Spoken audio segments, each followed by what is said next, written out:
3 News Now this week. As Hurricane Dorian ravages through the Bahamas, the U.S. is preparing for the worst. Local companies and emergency responders have already traveled to the states where Dorian is expected to hit. Reporter Ruta Elsenaida has more on how they will help the recovery process.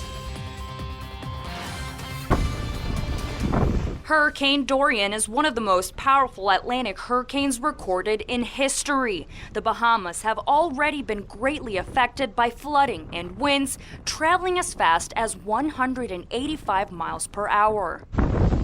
Earlier today, the hurricane was moved from a Category 5 to a Category 4, but it is still extremely powerful. States like Florida, Georgia, the Carolinas, and Southeast Virginia are on high alert. Nebraska Task Force 1 will be there to help. We're interested in helping our community, but even the nationwide community. So we do a lot of extra training to do this so that we can be prepared and go help the other folks when they're in need, and they'll return a favor if we ever need it. Nebraska Task Force 1 made their way over to Florida on Friday. The 16-person team is comprised of first responders from Omaha, Council Bluffs, and Lincoln. They will help assist with water rescues. The Omaha Public Power District is also doing what they can to help. OPPD sent 15 employees down to Florida. We have 12 line workers, 2 mechanics, and a supervisor. They are also stationed in Florida until further notice. OPPD crews are highly trained and they're used to working under adverse weather conditions. They've had a lot of natural disasters here to work with, most recently the flooding. We've had some high windstorms. Forecasters say pinpointing exactly where Dorian will hit is tricky. But no matter where the hurricane will hit, Nebraska Task Force 1, OPPD, and other national responders will be there to help. They just want to help return people to normalcy as quickly as possible. Reporting in Omaha, Ruta Elsenaida, 3 News Now. And an ongoing saga for well over a year. A lawsuit is trying to halt construction of a proposed juvenile justice center downtown. The legal challenge came after the county, city, and building commission gave the green light on the project. Now the proposal will be up to the courts to decide. Longtime County Court Judge Patrick McDermott has found himself a project since retiring from the bench a year ago. He's the lawyer representing a retired Nebraska Supreme Court judge who's pushing a lawsuit to stop the proposed youth center project. Well, at least before any public vote on it. Boy, this is a big project. Without a vote, somebody needs to ask that question of a judge. Can you do it this way? Much of McDermott's argument to stop the project rests on 2 words: joint use. Current state law allows counties and cities to do large projects without a public vote if joint use applies to both of them. But McDermott says it doesn't work here, with the county paying for the $114 million project. Joint use really anticipates that both entities are actively using the facility for public service. And that's just not, I don't think, factually true. The defendants include the city, the county, the building commission, and the Douglas County Unified Justice Center, which is the nonprofit that set up the project. In court documents, they argue Omaha police officers will routinely use the building when taking in juveniles, saying law enforcement activities remain integrated and jointly serve the citizens of Douglas County and Omaha. Current plans also call for a 400 square foot room to house OPD officers before they're called in to testify. McDermott calls it a scheme to avoid a vote of the people. An assembly area for witnesses is not necessarily a city function. If their officers use it, fine. It may be used by sheriff's deputies. It may be used by state patrol officers. It doesn't make it joint use. Both parties agree that nobody exactly knows what the joint use wording means. The defendants say McDermott's meritless argument has shifted from no joint use to insufficient joint use, and that this evidences plaintiffs' intent to merely delay the issuance of bonds and increase the overall cost of the project. The defendants are looking to have the lawsuit dismissed in Douglas County District Court later this month. And McDermott also plans to argue in court that the nonprofit set up for the project was made so there would be no public bidding on the project. Now, I reached out to an attorney with the defendants multiple times and never got a response. Welcome back. Joining me now is Sports Director Adam Kruger from inside Memorial Stadium. Scott Frost and company held their weekly press conference ahead of the Colorado game today. What were the key message points from Frost and company? that the offense has got to do a lot better. That performance on Saturday, not up to their standard. Adrian Martinez really set the tone on Monday, coming up first to the press conference and saying, I need to do a better job as a leader of this team. I got to execute better. He really didn't get too specific as far as what went wrong on Saturday, but just says it's got to be better. Matt Farniok saying they got to have better technique and they got to block better, and Scott Frost basically saying it all starts with the quarterback. He said he loves Adrian Martinez, but he needs to do a better job out there, and when he gets into the game and he runs the ball, he's got to be like an I-back playing quarterback. Yeah, the sophomore signal caller had a good game on Saturday, not a bad game either, but it wasn't a great game. What was his message to the media today, and how's he feeling after a decent performance against South Alabama? Feels much like he did on Saturday, where he took a lot of the blame and felt the offense wasn't moving a lot because of what he was doing or what he wasn't doing on Saturday, and just emphasized that they need to be much more crisp in practice. It all begins with practice, and they said on Monday they had a pretty good practice offensively, brought some energy, played very, very fast, and they need to carry that over into a game, and Scott Frost emphasized it once again. You play how you practice, and he was very pleased with Monday's practice, particularly from the offense, and even the defensive players were noticing that the offense came out much more crisp this Monday as opposed to maybe the early stages of last week. And it sounds like kicker Dylan Jorgensen, the true walk-on freshman from Lincoln, is going to be the kicker for the Huskers moving forward due to an injury to Barrett Pickering. Flipping ball to the defensive side, players we talked to seem to say that the defense had a really good practice on Monday. How are the Blackshirts feeling heading into week 2 of the season? Feeling pretty good, pretty confident after that performance. 5 takeaways, the most since the Illinois game last year. Also scored a pair of touchdowns. So they were feeling pretty good, but Mo Berry said there's a level they can still take it to. They weren't completely satisfied. Feel like they could have flown to the ball better, maybe made some more wrap-up tackles. They'll have to do that against Colorado. They have some talented players. So basically just do the little things better, the details, wrapping up when you tackle, because it's one thing to do that against South Alabama. If you don't do that against Colorado, they will make you pay. Technique, and more technique. As Captain Darian Daniels told me that he thought the Huskers played their worst possible first game, and they still came out with a win. Week 2 is going to be out in Boulder against an old rival, the Colorado Buffaloes. Obviously, last year they lost here in Lincoln, 33-28. Colorado came away with that win. New head coach for Colorado. How's the team feeling this year heading into this game? They feel very excited to play Colorado. Going out to Boulder, they're expecting a lot of Nebraska fans, which NU fans, they're kind of known for doing that, taking over opposing stadiums. But they're really not focused on last year's game and what happened to Adrian Martinez getting injured late in that contest. They say it's a new coaching staff, a lot of new players for the Buffaloes. They're mostly focused on playing just better than they did in Game 1, not really focused on what happened last year and whatnot. But some of them admitting, yeah, it's a pretty cool rivalry. We've heard about the decades they played together, Nebraska and Colorado facing off every year from 1948 to 2010. So they got very familiar with each other back in the day.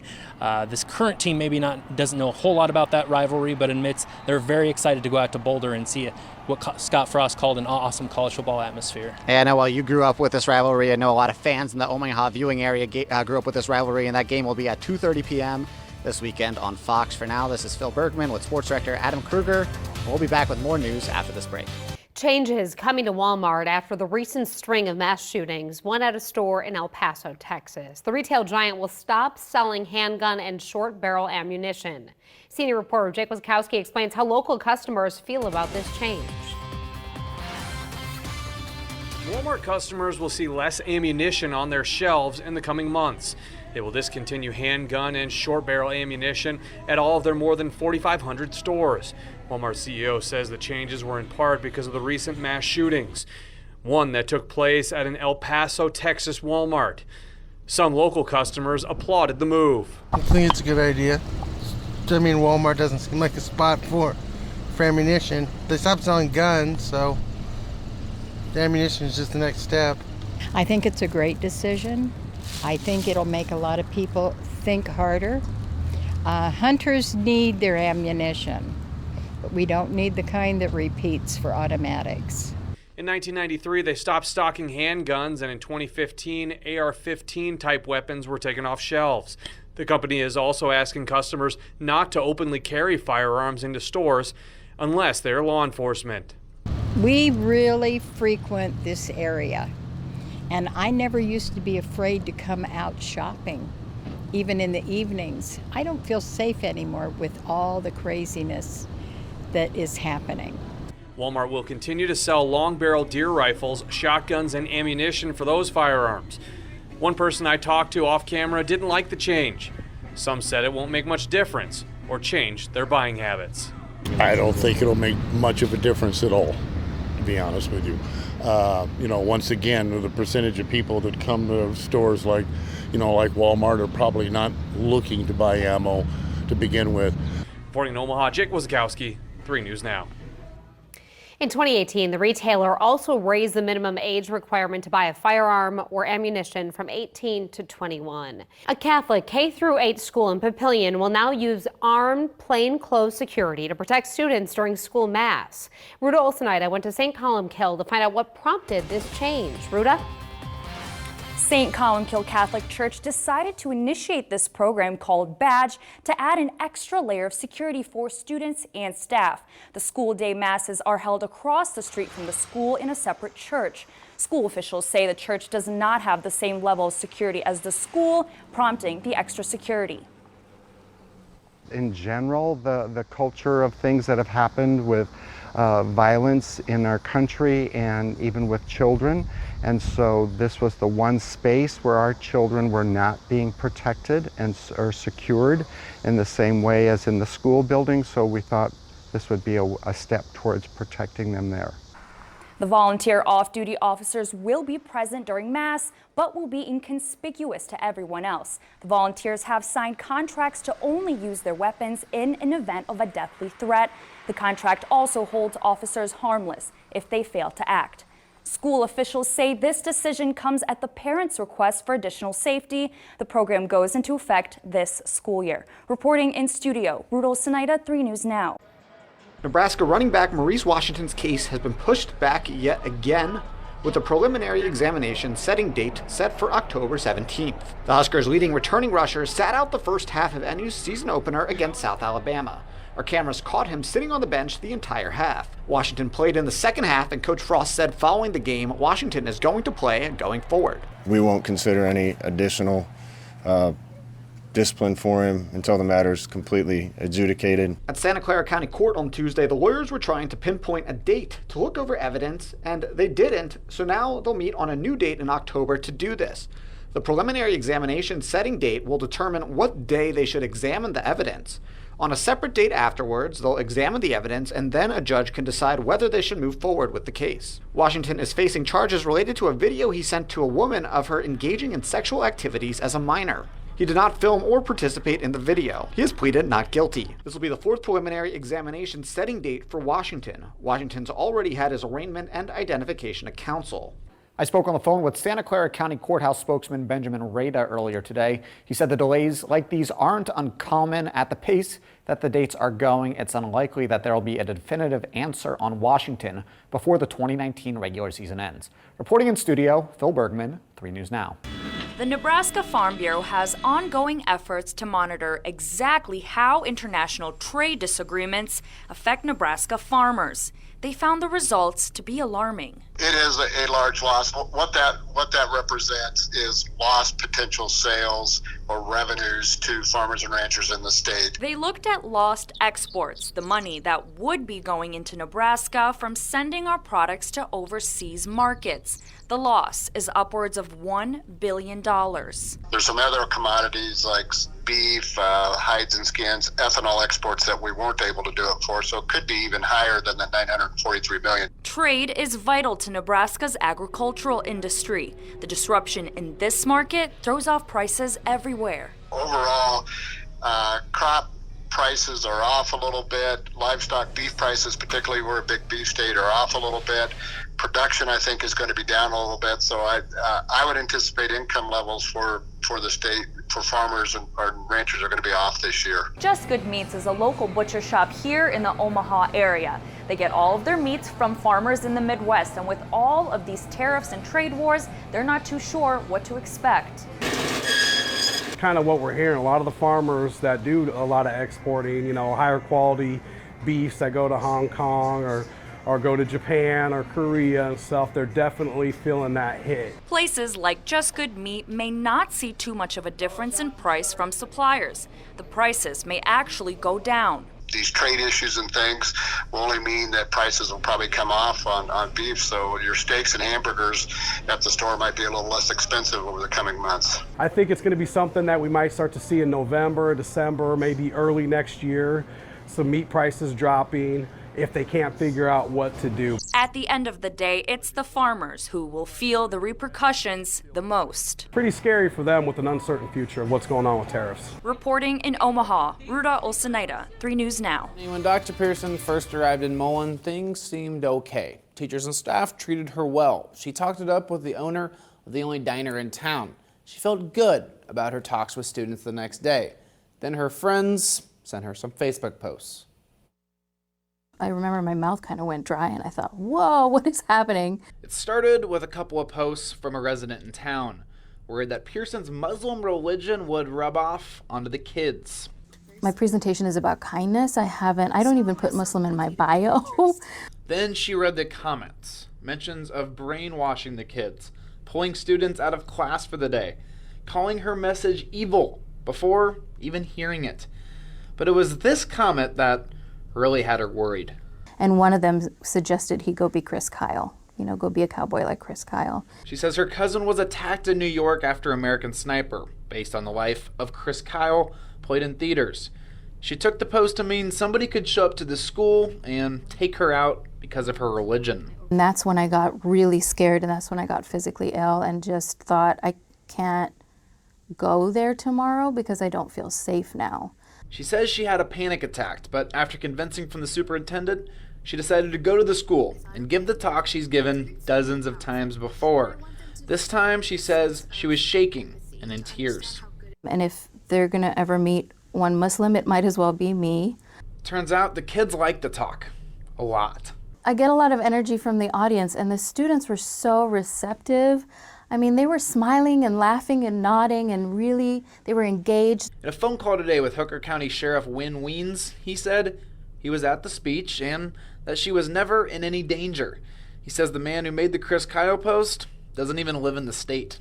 In no way was Mullen ever unfriendly or unwelcoming to this lady.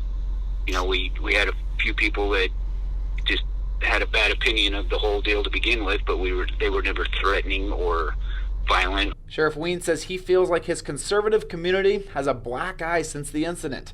The school has even upped security, but he says the community is full of good people. Same people that might criticize her, if she had a flat tire alongside the road, they'd stop and change her tire for her.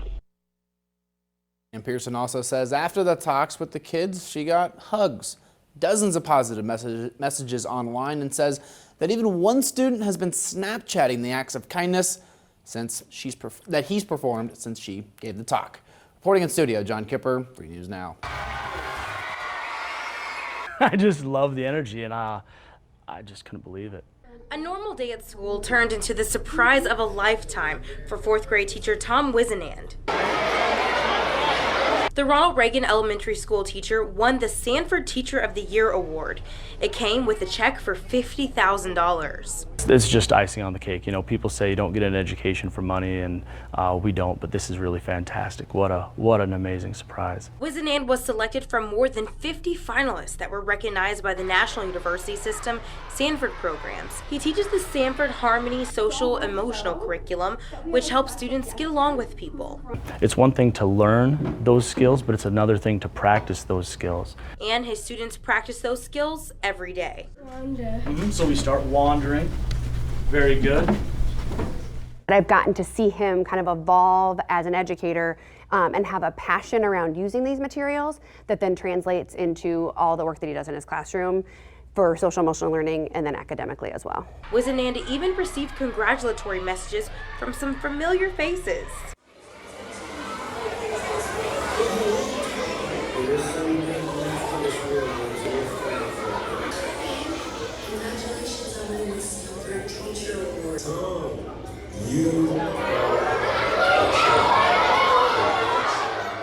It is a huge thrill, a huge honor to be named the first one. I'm speechless. In Millard, Sydney Gray, 3 News Now. In order to travel on the road to recovery, you first need to get there.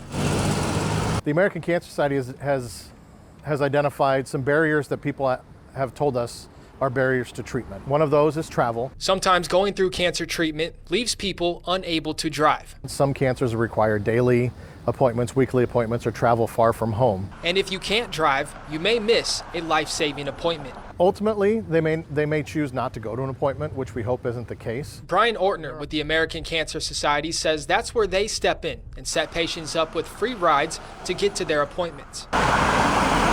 Last year, volunteers provided more than 1,400 rides to patients in the Omaha area. But there's another number that concerns Ortner. In 2018, we had 123 calls of patients we could not meet that ride for due to volunteer numbers. So the Cancer Society is looking to add 13 new volunteer drivers to meet demand. As people learn about the program through their treatment centers, the program is growing. Not only do these rides mean people will continue to get to their treatment, but the time they spend together can also be valuable too. A lot of our volunteers are cancer survivors themselves. Having someone there who knew what they were going through and just to listen to them as they were getting a ride to treatment has been invaluable to people we've spoken with. So if you have a car and some time to spare, taking someone to a valuable appointment can mean a lot for someone going through a lot. That can make an impact on the most important thing in a cancer patient's health, and that's getting well. In Omaha, John Madden, 3 News Now. Wandale Robinson has been in Lincoln since January, but the receiver has only started meeting the media since Saturday. Phil Bergman sat down with the Huskers' true freshman to talk the Colorado game, wizardry, and video games. Sleep in or stay up late? Sleep in. Are you a bunk bed guy or a normal bed guy? Normal bed. I don't like bunk beds, especially if I was on the top. I feel like I'd roll over and fall off the bed too. Y'all playing the Buffs this weekend in Colorado? You ever been to Colorado? I've never been to Colorado. You ever been to the mountains? Never been to the mountains. If you were to climb a mountain, what would you do when you were at the top? Probably yell and then be like, all right, I want to get back down. It's probably too high. What's your favorite thing to do outside of football? Just hang out with my friends, play video games. Anybody want to play Madden, you can get to work in Madden too. So, favorite Madden team to play with? The Chiefs. Tyreek Hill's probably a cheat code on Madden. He's the fastest player on the Madden. So, who's going to be your roommate on the road? JD Spillman will. Does JD like to snore? No, not that I know of. I think I fell asleep before he did, so I don't even know. What's your favorite food to eat in the cafeteria? Chicken. Anything that probably has to do with chicken, I'll eat it. Hot take here. Best chicken sandwich? Popeyes. Whoa. Popeyes. Popeyes. Popeyes got the best one. Wandale, if you would have a wand, what would you do with it? Depends on the scenario. If somebody's getting on my nerves, probably just make them disappear. If you could bro out with any coach, who would it be? Probably Coach DeWitt. Coach DeWitt's pretty funny. He's a character too. What's something about you we don't know? A lot of people don't know how I got my name. My grandmother's name was Wanda. My dad's middle name is Dale, so they combined my names, and that's how I got mine. When you score that first touchdown at Nebraska, what's going to be your celebration? I usually just hand the ball to the ref and point up to the sky for my loved ones and that I've lost in the past couple of years, so that's just how I've been all the way through. That's too humble. I don't really like to do too much. I just kind of like to just be a normal guy and just hand the ball to the ref and act like I've been there before. Nickelodeon or Disney? Disney. Favorite Disney Channel show growing up? Good Luck Charlie was one of my favorites. Hannah Montana was one of my favorites. Hey. Everybody liked Hannah Montana. Who doesn't like Hannah Montana? I don't know. Hey Wandale, thanks so much for joining me. This was? Fill in the blank. Good evening, I'm Jennifer Griswold. Tonight we continue to follow the devastation in Peru, Nebraska. On Wednesday, we showed you how the town of fewer than 900 people in Nemaha County is still impacted by the flooding in March. The city still has 8,000 acres of farmable land underwater. The flooding affects more than just usable land. Reporter Phil Bergman has more from Peru. This has been here for close to 6 months. This property has a new tenant. Floodwater. So this property over here that's fenced in, that's half underwater, that's where all my animals were. I had goats, chickens, a miniature horse. Mayor Darren Reeves owns the land next door. He's no stranger to the area. It's very tough, especially knowing everybody. I've sandbagged this house multiple times and protected it, as well as the water treatment plant. The water treatment plant provided water for the whole town. It had probably 15 feet of water in it, so everything electrical in there is ruined. Everything has to be replaced. Running off a temporary facility, Peru was on a boil advisory from May 16th until August 12th, hauling in 8 to 14 semi-loads a day from the nearby town of Auburn. We're surrounded by water here, but you can't drink any of it. And the water advisory made its way across town to Peru State College, where students were drinking from bottled water, sometimes eating lunch off paper plates, and on reduced shower times from May until mid-August. We asked them to think about ways to reduce their use of water, and they cut their water use by almost a third. Community members donated more than 10,000 bottles of water this spring. While the advisory is done, the school is still trying to limit water. I think that was a good thing for all of us to realize in general, because of how much we use it and then how much we wasted. We have plenty of water from the city, but not plenty of water to waste. The temporary plant can last 3 years. A new one isn't cheap. Initial reports over $3 million.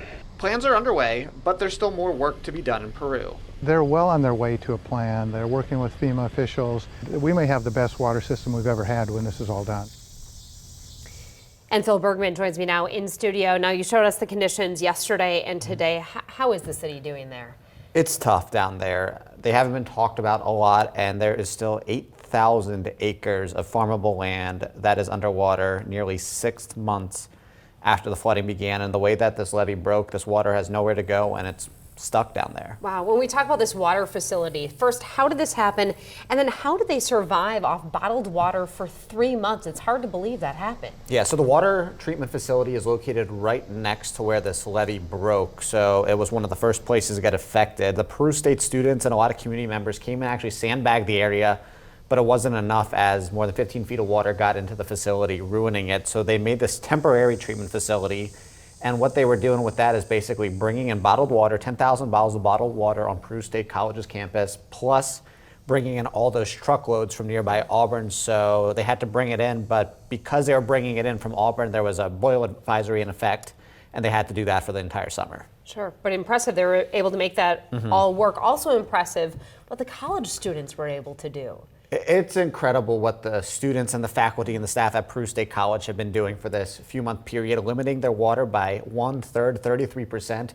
These are college kids that like to take long showers, want to have access to drinking water whenever they want, and they took an educated effort to help out the community that they live in. They drank from bottled water, they were using paper plates for a little, and now they're still taking a concerted effort to make sure that the water usage isn't too high. As the president told me, here in Nebraska, you might not think of water usage, but in parts of the United States, this is normal. So people in Peru are just helping out in the cause. Yeah, it's great. Everyone got involved and did what they could to help. So you talked about that temporary facility lasting 3 years. So what happens if they don't have a new facility up and running after 3 years? So that will be an issue if the time comes, but they firmly believe that they will have a new facility in place by then. They're already planning on the new facility. They're looking at ways to fundraise for this new facility, and at the same time they're going to build a new facility that is not in the floodplain so that none of this will ever happen again. More issues in Peru. You continue to cover this town. What can we expect in future coverage? Yeah, so we're going to talk more about Peru State College. They actually had to shut down campus for 2 days during March because of this water issue,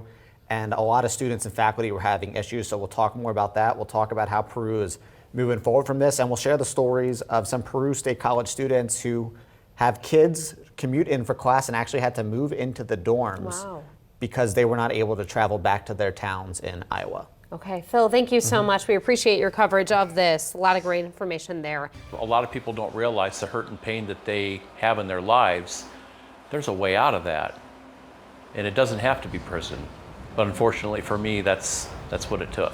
After years of battling personal demons and longing to change, Thomas Jones says he'd had enough. A person has to decide when enough is enough. Jones served 10 years in prison for sexual assault.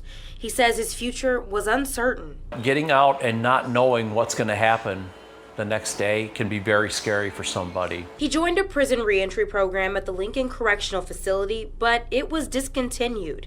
Thanks to a friend, he later found Sherry Rosenberry. They have no place to go. They don't have any support. They go back to their old ways, their old friends, get into trouble and end back in. Support is so crucial. Rosenberry created Bridgeway, Nebraska, a faith-based reentry program 9 years ago. She opened a men's home in 2015. Just a place to relax. When they were in prison, they were around so many people, chaos all over. The The prisons are overcrowded. They're about 167% overcrowded right now. So they're trying to get as many out as they possibly can. The men must live in the home for 6 months to complete the program. Rosenberry even takes some current inmates to church on Sundays. Once men begin our program, Rosenberry takes before and after photos from the day they arrive to their final day 6 months later. It's amazing to watch how much they've grown, how much they're willing to give back, they're willing to serve.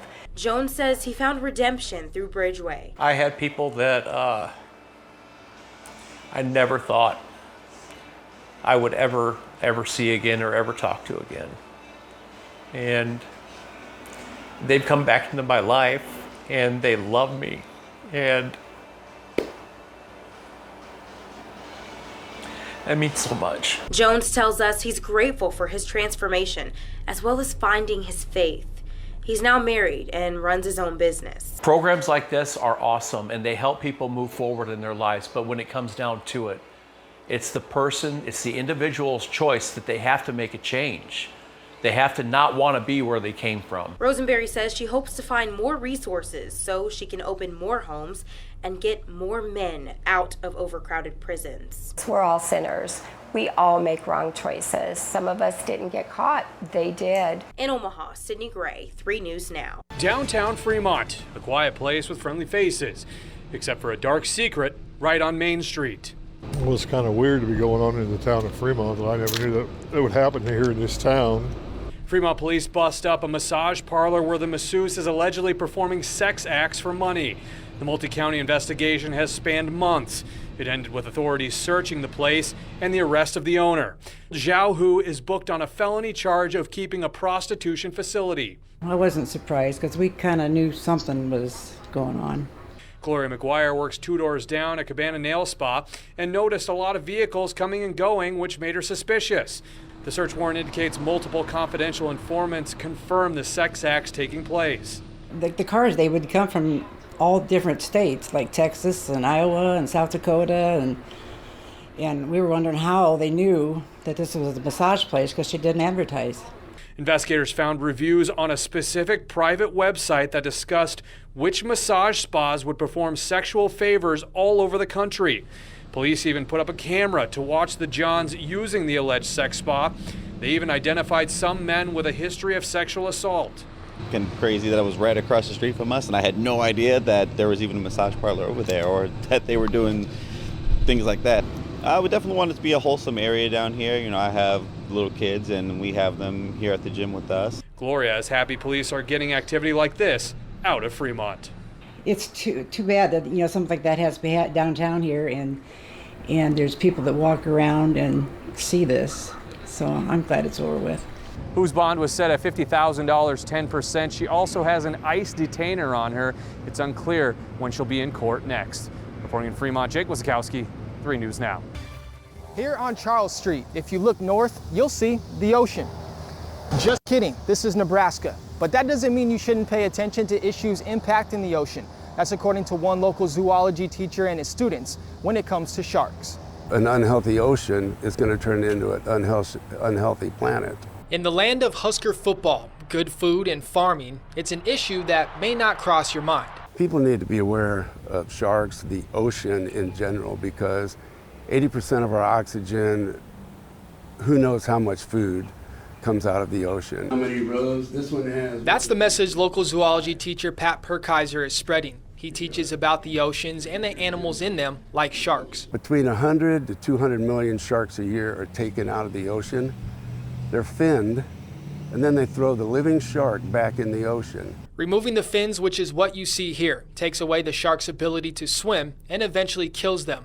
Some of those fins end up in products like shark fin soup, which you can actually buy here in Omaha. I would love to describe the whole process of where the shark actually comes from, because I guarantee if they knew how it got on their plate, they wouldn't eat it. Other stores in Omaha sell shark-related products like dog treats and fresh meat, but shark fin soup continues to confuse Perkiser. There is no nutrition in shark fin at all. They say paying attention to sharks is important no matter what part of the country you live in, since the oceans impact us all. And opened up to the world of the ocean and how important sharks are and how they really do keep our oceans healthy. As for Perkaiser, raising awareness of this issue starts in the classroom, which he hopes will cause some deep blue change. Students are the future.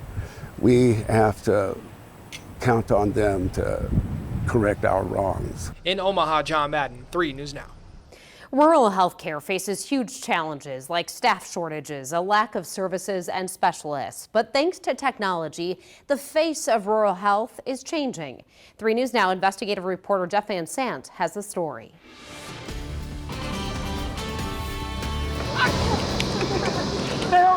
Ooh, good tackle. Good play. Oh, ouch. Dr. Brandon Essink is watching his son's football game. He's a small guy, but they put him at nose guard because he's quick. While he cheers him on, he's actually working on duty as a telehealth physician. But it's great being able to be out here and you know, even if I get called now and I miss 20, 30 minutes of the game, I can still get back out and watch the kids. Connected to several rural hospitals, sometimes in different states. From a text or a video call, he's an extra hand. That's really why I wanted to keep doing it, because I could still keep practicing rural medicine, and but I also wanted to help prevent burnout, because I got burned out doing it. He worked in rural medicine for years. Now his office is home with his family. What kind of math? Fractions? My kids were getting into the age of having more activities, and so those activities were starting to be missed by me more, and I wasn't liking that. The system is impressive. But I can move the camera around, I can zoom in right onto their face. Dr. Essink has a 360-degree view of the hospital room. Can talk to patients, nurses, doctors. Specifically zoom right in there, and you can see that fracture of this finger. It's like he's there. They'll tell us, I forgot that you weren't standing here in the room with me. Connecting rural patients with specialists hours away, even in other states. When I go someplace, I like the fact that I know so many people. Carol Case lives in Lexington. 2 years ago, she had a health scare. Found out I was a diabetic and I had an infection in my foot. And as a result, I lost about half of my left foot. Specialists that she needs aren't close. There were weeks I might have 4 medical appointments in 1 week. And if I would have had to travel out of town for each one of those, probably would have had to make choices on what I was going to focus on. Telehealth comes in, allowing Carol to stay near home. The American Hospital Association says in 2010, 35% of hospitals used telehealth. By 2017, it's jumped to 76%. This is definitely a future medicine. Dr. Essink can examine everything from a common cold, a stab wound, to adjusting medications. Because otherwise we can maybe give her some hydralazine or something. Okay. Okay, thanks. thank you. Bye. Building rapport with patients, he's even brought in another specialist. Yeah, he's probably lurking around. He's kind of a big chicken. Lucky, the cat. Patients love him. But the cat can look in the camera and do all those things, and they're completely distracted. Dr. Essink is licensed in Nebraska and several other states. So he could have a patient in a place like Georgia. He's not stuck in his office. So as long as the patient's there, I could be in Brazil, I could be in, Europe, I could be anywhere. It's a field that is changing the face of rural health, where specialists are limited, sometimes non-existent. And it's getting better every year. So good, one day your surgeon might not even be in the room. I think eventually you'll get to the point where you'll have a surgeon consult from their home, and they'll do your surgery remotely. And I don't think that that's Jetsons, 100 years away. I think that's within the next 5 years. You're going to see cases of that happening. Jeff Van Sant, 3 News Now. You can watch all of the investigative team stories on rural health care on our website, 3 News Now. And if you have a great investigative idea for our team, email us at investigate@3newsnow.com. Congressman Don Bacon says there absolutely is a crisis at the border, and he said it around a dozen times. And he says to prove that, there's about 1.5 million people set to cross it either illegally or seeking asylum this year alone. To slow that down, he says we need resources down south. This is a crisis, and we got to do something better. Congress is responsible for this.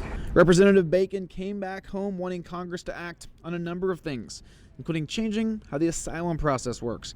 He says right now, somebody seeking asylum does not get a hearing for 6 months. My goal is to try to compress that and try to get it done faster, because this gap has led to a dysfunction.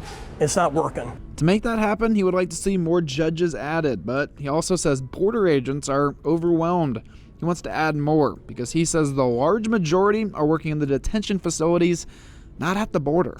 Only 10% are securing our border, and that makes us more vulnerable to folks coming in with narcotics or other bad things.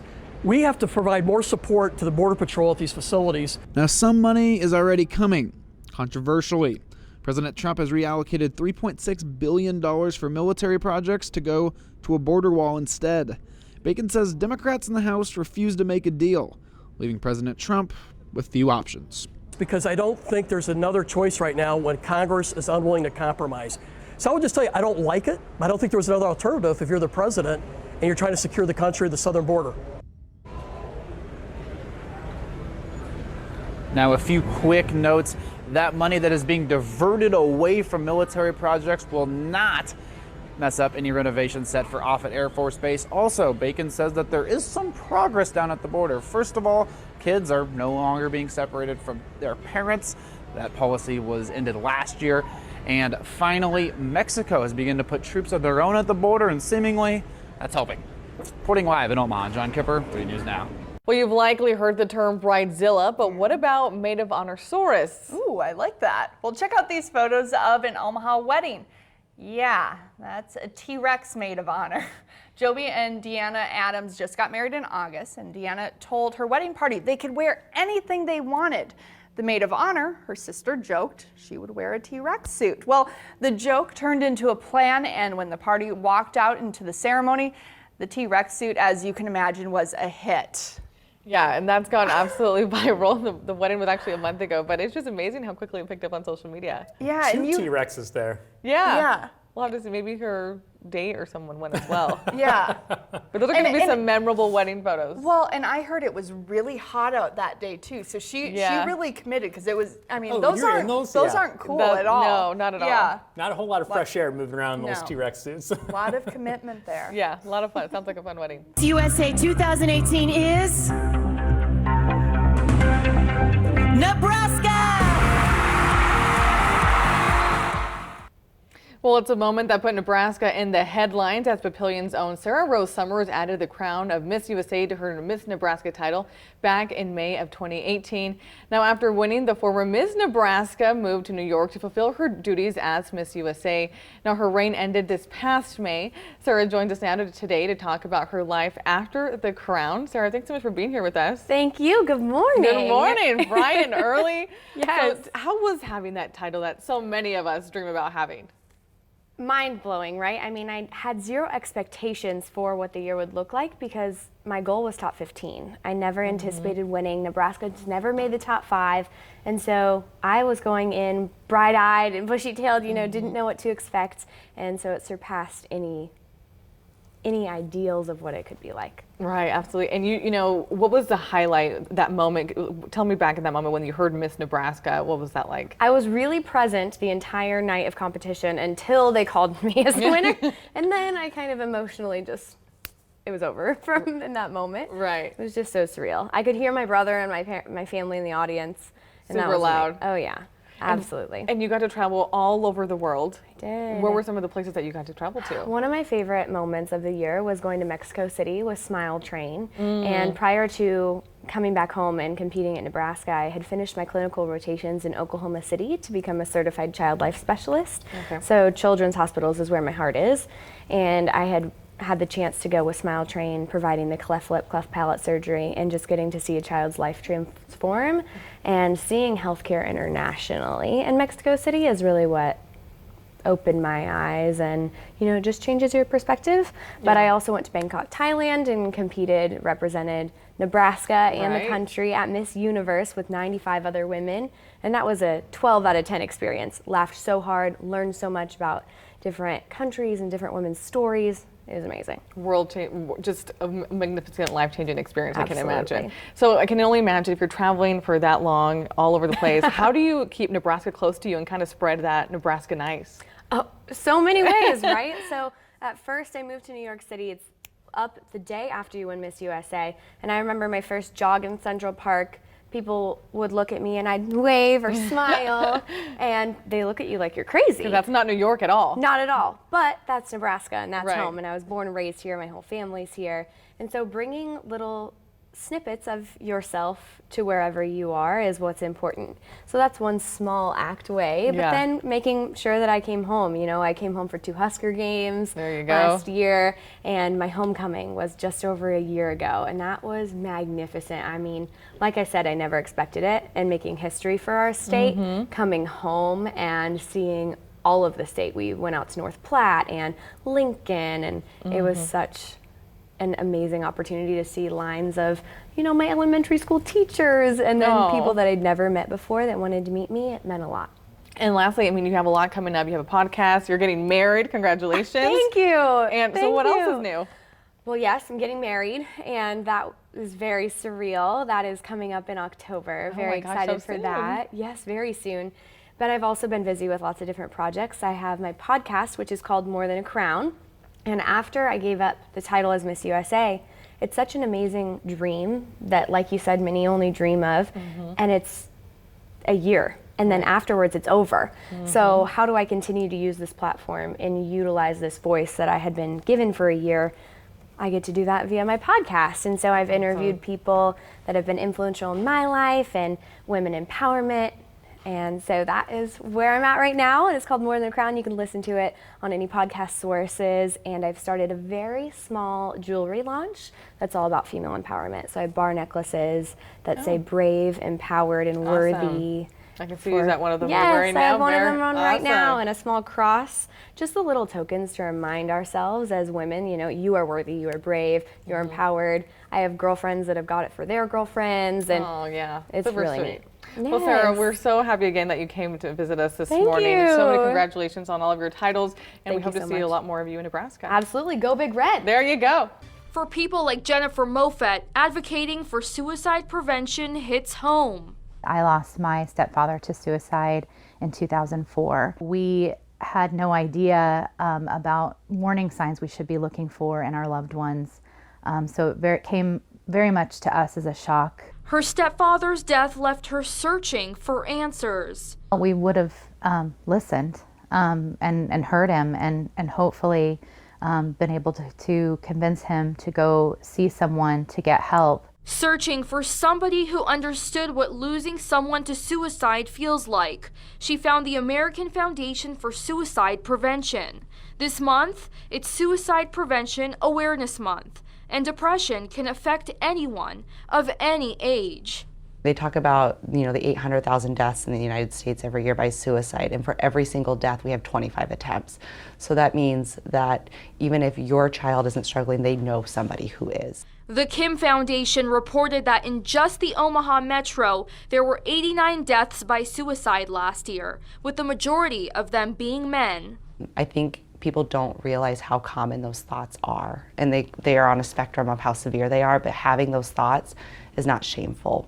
Dr. Evans says although it may be hard to talk about, the conversation must be made, and it doesn't have to stop after the month is over. Saying these thoughts are so common, and if people actually spoke up about it, the topic wouldn't feel so embarrassing. There is help out there, there is hope. The AFSP says the best thing to do is be understanding, listen, and don't judge. And if that doesn't work, seek help. Therapy is so important to be able to have that space to talk, get help.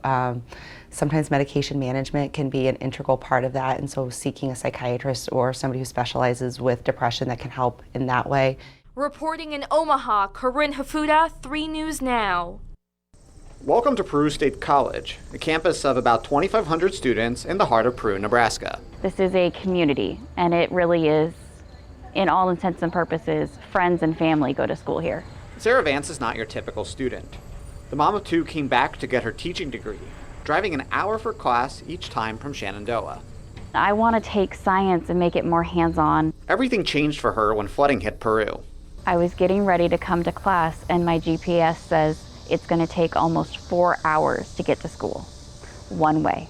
And her commute went from 20 to 25 minutes to several hours, and it just wasn't workable for her. Sarah and her family had a choice: leave school with 5 weeks left in the semester or find another option. I chose school. I chose to continue with this dream.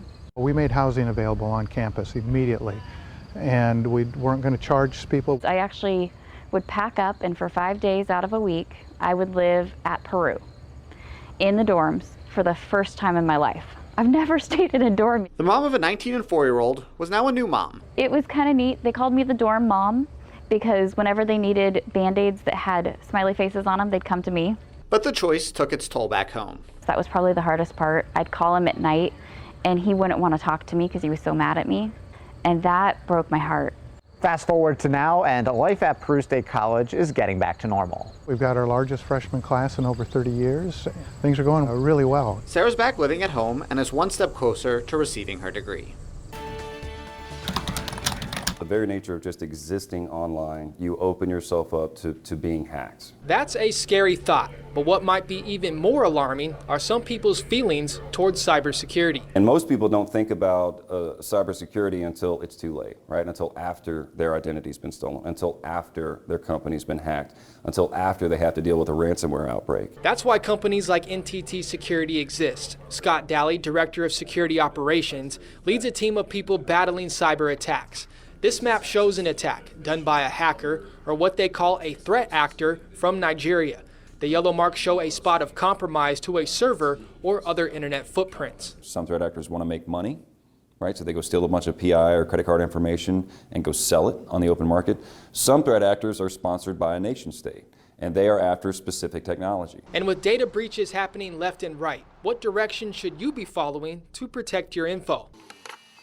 Start by making sure your systems are up to date. Attackers are betting on the fact that you do not update your systems very often, so they could take advantage of a known vulnerability that's been out there for 2 years. Make your passwords nothing that can be easy to guess, and take steps to protect your Wi-Fi, like hiding your network, which can save you from issues down the road. People will drive by literally in a car, look for an open connection, hop on that open network, and then go try to hack a website or hack a business.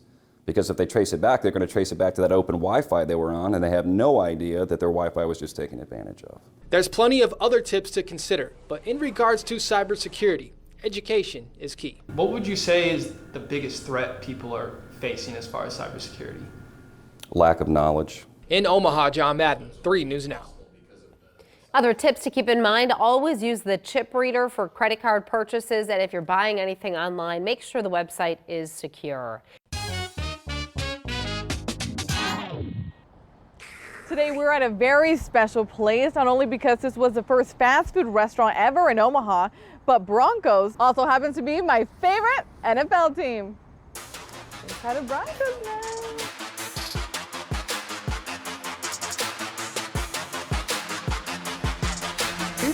Nice Very nice to meet you. There you go. Take this off. Might be easier to hear you that way. All right. So Broncos. Broncos. I like to think that you named it after Denver Broncos, but you guys were here much before them. We were. We actually opened in 1959, and my grandfather started it. Back then, Bronco's Hamburgers became the first fast food restaurant in the Midwest.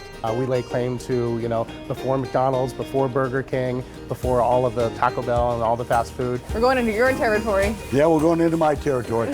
One employee, Henry Rice, who has worked at Broncos from the very beginning 60 years ago, remembers when it was just an order-and-go shop. No, there was no dining area at all. They would come up just to our counter and wait and leave. Everything was usually in your car to take home.